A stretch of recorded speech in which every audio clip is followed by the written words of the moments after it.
For these cranberry orange scones, I start with 380 grams of all-purpose flour. Add 65 grams of granulated sugar, 3/4 of a teaspoon of salt,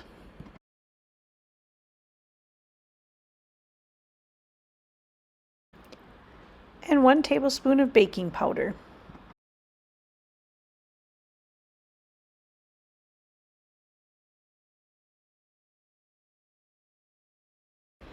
Then whisk these dry ingredients together.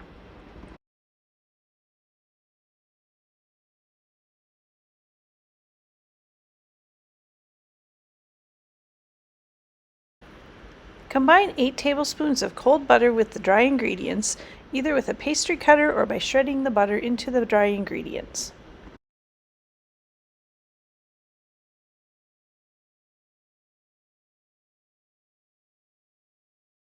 Right here, a piece of plastic broke off the side of the pastry cutter and one of the wires broke loose.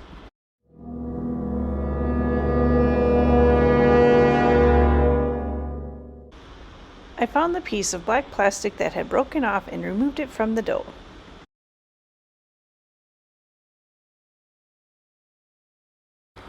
I continued to use the broken pastry cutter until my dough was mixed together.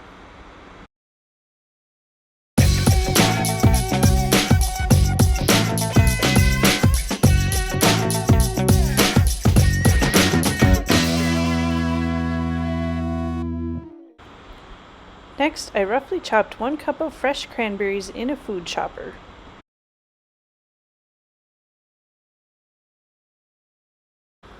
Add the cranberries to the flour mixture and whisk in with a fork.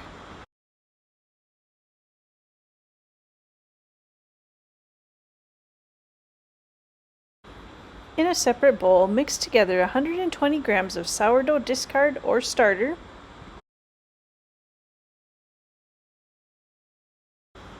2 large eggs,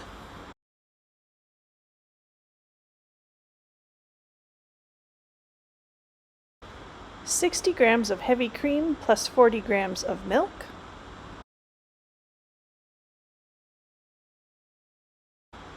and 1 teaspoon of vanilla.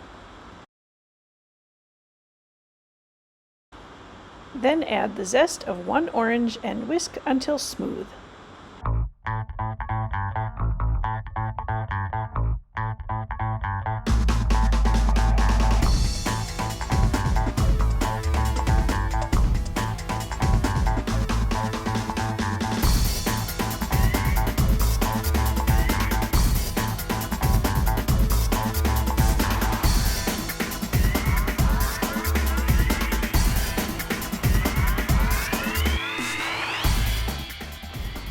Add this liquid to the flour mixture and stir with a fork or a spoon until it's moistened and sticking together.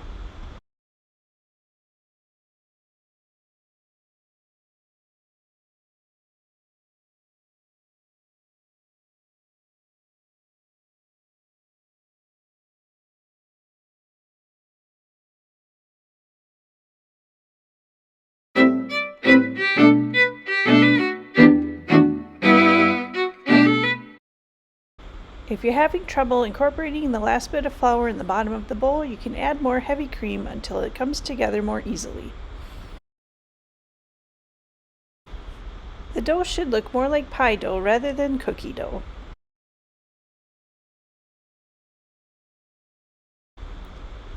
Flour a cutting board or some parchment paper and then turn out your dough onto it.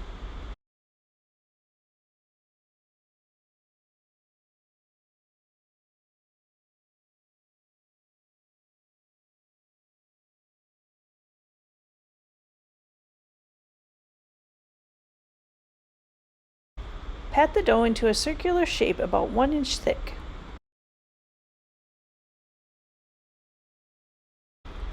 I divided my dough into 2 parts so I could bake half now and freeze half to bake later.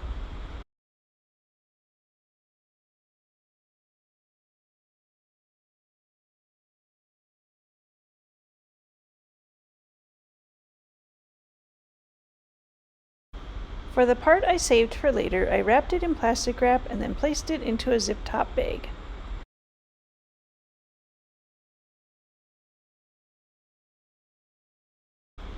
I make sure to label what's inside. You can cut your dough into triangles, but I also have a mini scone pan which I use to bake these scones.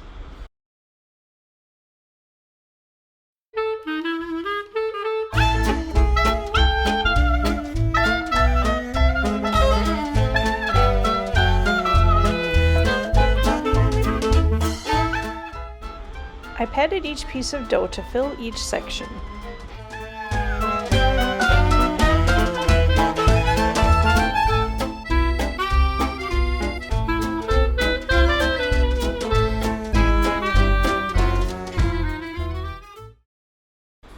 While the scones were baking, I mixed up the glaze for the top.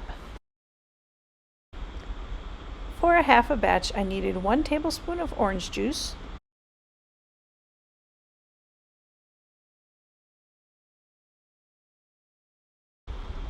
a half a cup of powdered sugar, and about a half a tablespoon of heavy cream.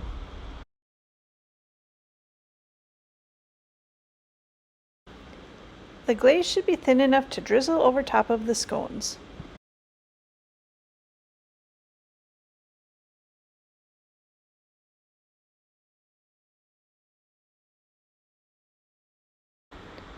After the scones have baked for 12 to 15 minutes and are nicely browned on top, take them out and let them cool before drizzling the glaze on top.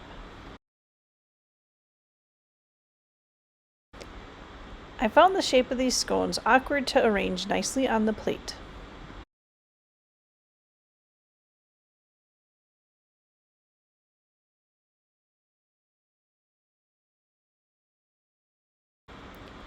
Once I finally had them arranged, I just poured the glaze right on top.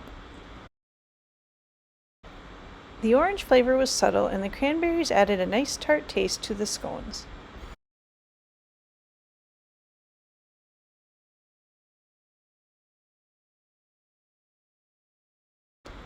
They were tender inside and crispy on the outside. Eat these as soon as possible because they're definitely not as good the second day.